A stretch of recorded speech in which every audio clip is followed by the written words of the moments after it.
In this video, we're going to discuss different residential lease types.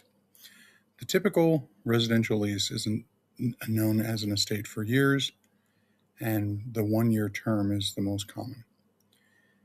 Most often, the rent rate remains the same, which is known as a gross lease.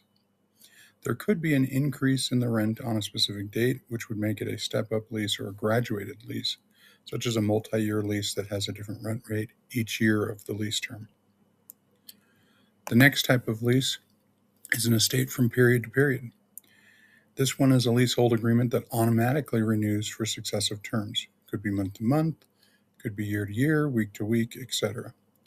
And it will continue like that indefinitely until either the landlord or the tenant provides written notice to terminate the agreement. Examples of period to period estates: month to month. Often a residential lease will go for a year, and then if either party does not have it renewed for another year, they could convert it to a month to month. The next one would be a week to week. For the year to year, you often see that in an agricultural lease or a long-term commercial setup. The next type is called an estate at will or a tenancy at will. It's for an indefinite period of time. It exists only as long as the parties wish for it to remain. It does require the lessor to serve the lessee 5 days notice of termination, and tenancy at will leases are non-inheritable. According to the statute of frauds, leases up to a year may be oral.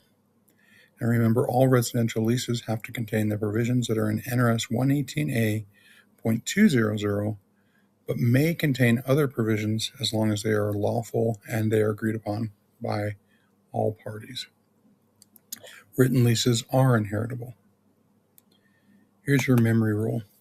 1 year or less, 1 year or less can be spoken. More than a year must be written. Key points to remember: leases up to a year may be oral, more than a year have to be in writing, and that all comes from the statute of frauds. Best of luck preparing for your exam.